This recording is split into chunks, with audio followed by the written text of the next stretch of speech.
The real performance you missed was me backstage dancing in my most white way possible. So I was recently feeling pretty down about myself, and like most people, it's cheaper to go to BuzzFeed.com than it is to visit a therapist. And, I was at that point in my life where I needed meaning and purpose, so I figured, why not try to find out who my arch nemesis was? That kind of direction in my life I really needed. And because it's BuzzFeed and they're the future of journalism, and because it's a very scientific quiz, the answer was squirrels. Clearly, I'm a nut.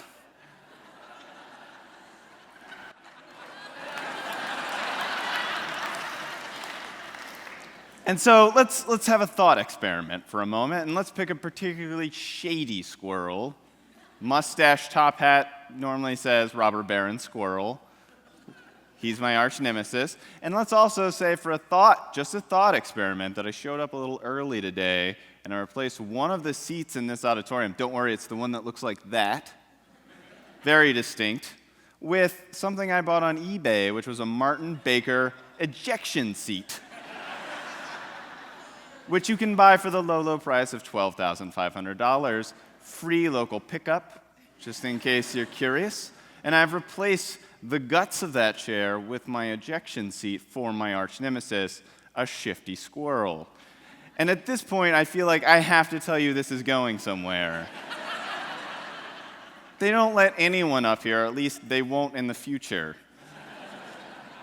What I'm here to talk about today is complex systems, and I've been talking about complex systems since 2008, and what I found, and just generally in education, the best way to teach someone anything is to threaten their lives.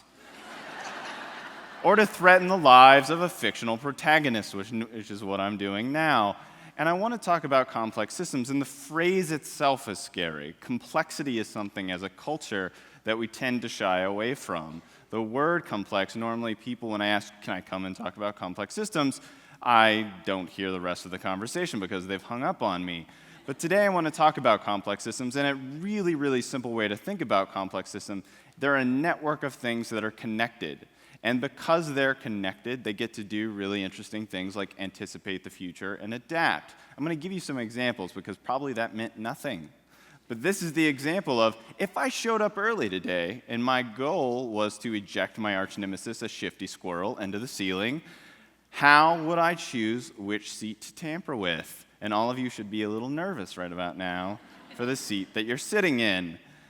The first thing that I'd have to take for consideration is this notion of dispersed control. For some reason, you've all agreed to let me stand up here, bathed gloriously in light, while you sit there, let me speak at you, but I don't have direct control over you. Like a beehive is a complex adaptive system. The queen bee, that's really a misnomer. The queen bee is really responsible for reproduction, but she's not telling every single bee in the hive what to do, what to think, and how to go about their work. I don't have control over this audience, although I'd love to. I would love that level of control, and there's a pretty good reason why I shouldn't have it, but I can't tell you where to sit, and I can't assume my arch nemesis, a shifty squirrel, for argument's sake, would sit in one particular seat, so I have to take that under consideration.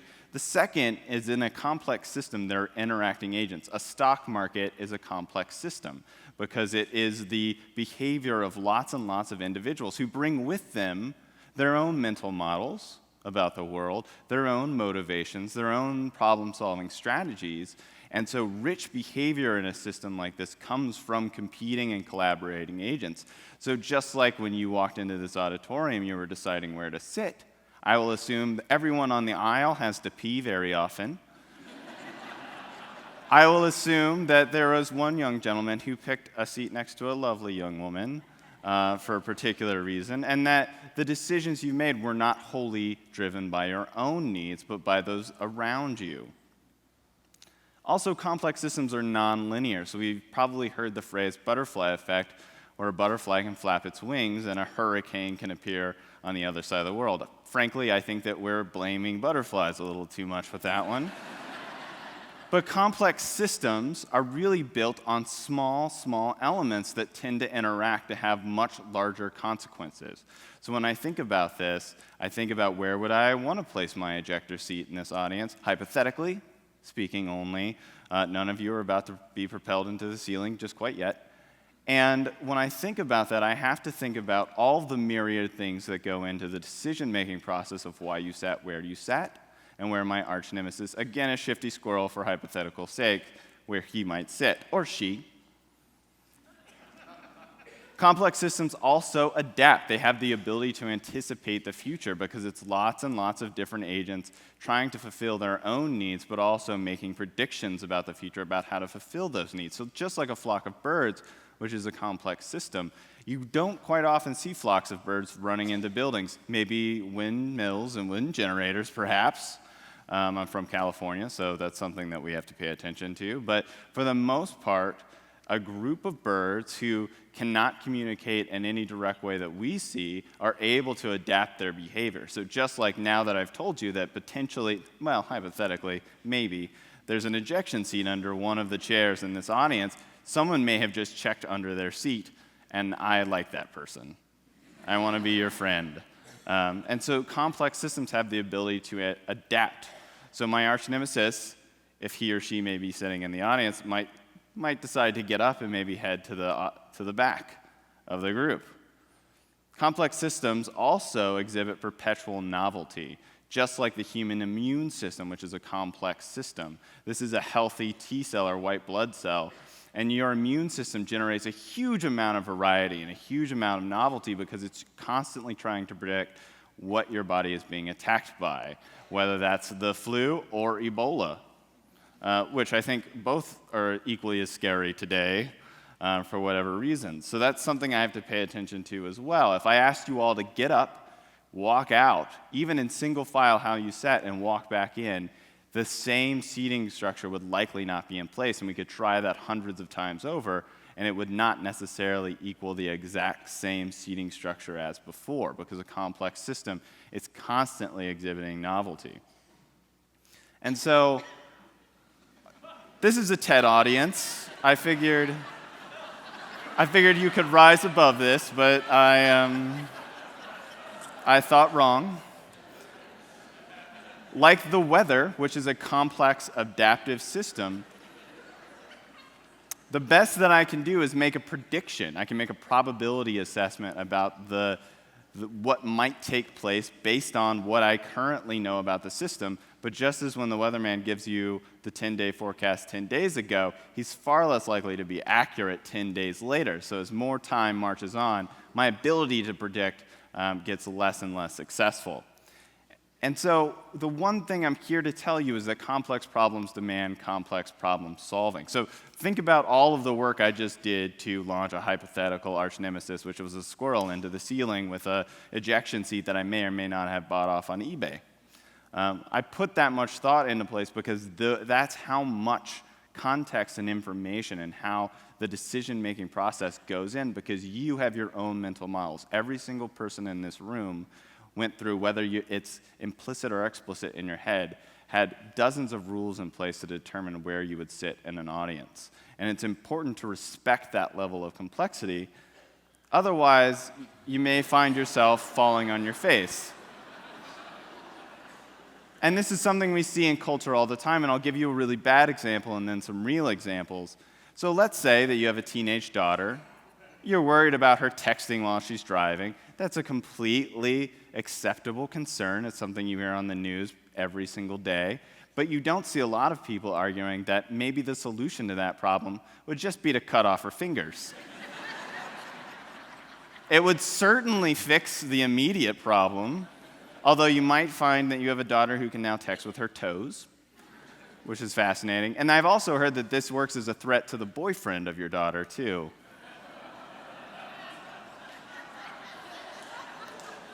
There's actually a name for this sort of law of unintended consequences when we apply an overly simplistic solution to a problem. It's called the Cobra effect. And it comes from a story of British colonial rule in rural India. And the idea was that some intrepid British bureaucrat decided, I would like to limit the number of cobras in a rural area. I would also want to do that if I lived there. So the scheme that was devised was to create a bounty system. So bring in a dead cobra, get $5, right? Completely a completely elegant solution, it seems, to that problem. Except what ended up happening is a whole cottage industry popped up to farm cobras.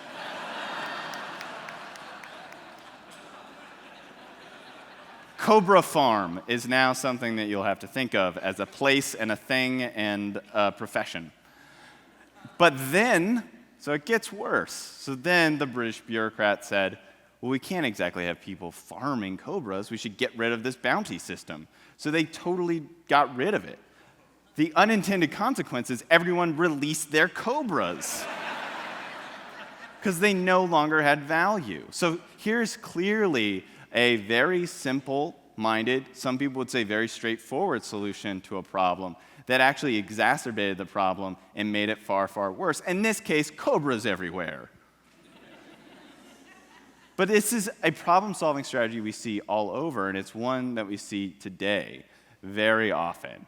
And you have a problem with drunken immigrants in your country? Outlaw alcohol. We all know how that went.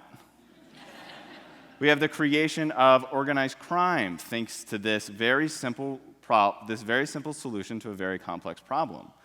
Have a problem with just regular old immigrants. You build a wall, and the wall becomes this single-minded solution that we talk about. Again, it's not that this solution in a series of solutions was a bad idea, but the fact that we put so much money, so much attention into a wall that clearly now you can drive over, which this is a real photo, which is frightening, and many estimates show that for every illegal immigrant apprehended, we've spent up to $40,000.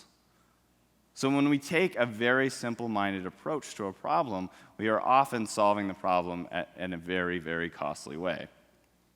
And this week, this is the big conversation that's happening right now. Ebola is a very scary, very, very real problem. But the solution to close the borders is not one that will come with unintended consequences. People will run out of those countries. It'll be harder to track those countries. It'll be harder to bring in the resources necessary. So it sounds on paper like something we can all get behind because I would like not to have Ebola.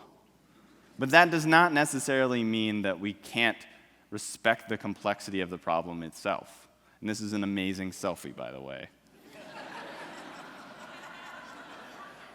So again, when we're confronted with complex problems, we have to demand complex problem solving from ourselves, but also for the people that we elect to solve problems on our behalf.